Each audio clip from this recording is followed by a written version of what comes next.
गठीत झालेली. त्या उपसमितीच्या मंत्रिमंडळाच्या अध्यक्षानं त्या अध्यक्षानं कोण आहेत यांनी सुद्धा मराठा समाजाच्या प्रश्नाकडे लक्ष ठेवलं पाहिजे. थातूर मातूर नुसत्या उपसमितीच्या बैठका घ्यायच्या आणि लोकांना फक्त दिखाऊपणा करायचा, ही जी चाललेली मराठा समाजाबद्दलची अवमानास्पद वागणूक त्या उपसमितीच्या अध्यक्षाकडून चाललेली आहे, ही जरा थांबली पाहिजे. त्यांना एवढी समज पाहिजे की आपण ज्या उपसमितीच्या अध्यक्ष आपली जबाबदारी की मराठा समाजाला न्याय मिळवून देणे, मग तो आरक्षणातला असो, तो गुन्ह्यातला असो, तो सारथीतला असो किंवा तो महामंडळातला असो, याच्यासाठी समिती गठीत केलेली.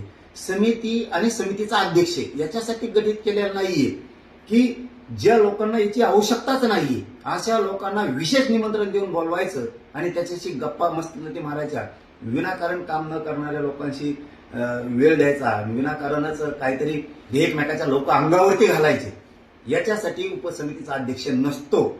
उपसमितीचा अध्यक्ष याच्यासाठी असतो की मराठा समाजाच्या ज्या मागण्या आहेत त्या मागण्या न्याय देणे. ईडब्ल्यूच्या विद्यार्थ्याचं काय झालं, त्यांना का न्याय मिळत नाही, हे उपसमितीच्या अध्यक्षाचं काम असतं. मराठ्यांच्या अंगावरती घालणं याच्यासाठी उपसमिती केलेली नाही. तुमचा मात जिरवायसाठी नाही, तुमची मस्ती डोक्यातली मराठ्यांच्या डोक्यात घालायची, मराठ्यांच्या विरोधात झुंजायला लावायचे, याच्यासाठी उपसमिती नसते. एसीबीसीच्या विद्यार्थ्यांच्या निवडीच्या बद्दलचं काय, त्यांच्या अध्यक्ष पद निर्माण केलेत का? ते विद्युत सहाय्यक पोरं, आरोग्य सहाय्यकातले पोरं ते मरायला लागलेत, ईडब्ल्यूएस मधल्या पोरांचं काय, ते आंदोलन करतात, हे काम असतं.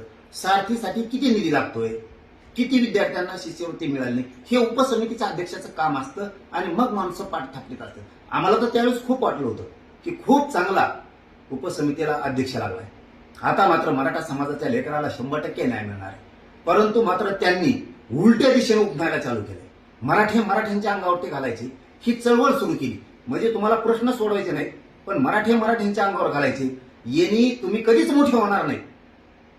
तुमच्या डोक्यात काही हवा शिरली असं की मी मराठ्यांचे प्रश्न दाबील, मराठ्यांच्या अंगावरती घालील आणि मग त्यातून आता तुम्ही रडणारच ना, तुम्हाला प्रश्न सोडताय ना तो उपसमितीचा अध्यक्ष झाल्यापासून मराठ्यांचे.